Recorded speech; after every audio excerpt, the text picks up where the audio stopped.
Can a robot have ADHD? Check out this video and I'll tell you a little story after. Have you heard the story of the procrastinating robot on Mars?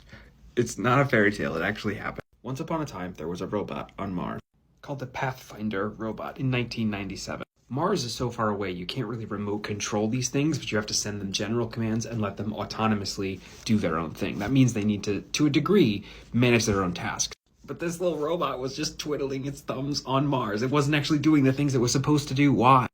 Because its scheduling algorithms were overwhelmed and it was procrastinating. It would start to make progress on a task, and then it would decide that another task was actually higher priority and more important. So it would offload all the data onto its hard drive, start to pull memory onto here, and then it would decide another task was higher priority, and it started into a cycle that computer scientists call thrashing or priority inversion.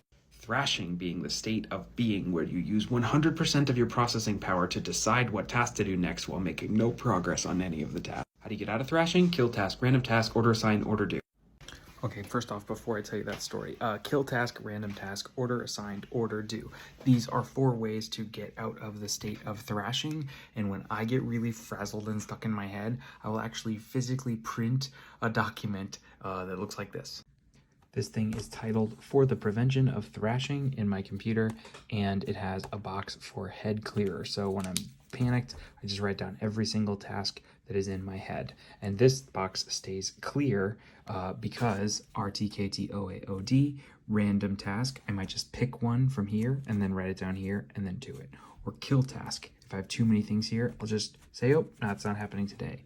Order assigned, or order due. Those are ways to prioritize, and then I can write A, B, C, D, E, all the things here, and then I can just pick one thing to focus on here, and it helps. And the story time is that I made that video and like 4.5 million people watched it on Instagram. It made its way to Portugal. It made its way to, people were reposting it with like Russian captions.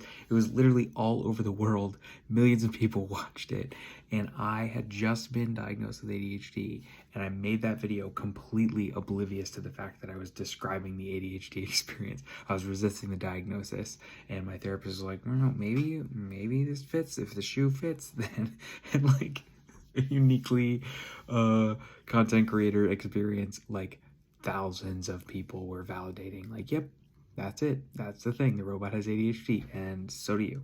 I don't plan to turn my channel into an ADHD channel at all, but a lot of people ask me about my sticky note system, and I think part of why my sticky note system is so insane is because I need lots of little things to keep me focused. I'm actually not the best reader in the world. I have to work very hard at it. But I'll explain that more in more future videos. Let's send some Adderall to the robot on Mars. Have a good one and happy reading.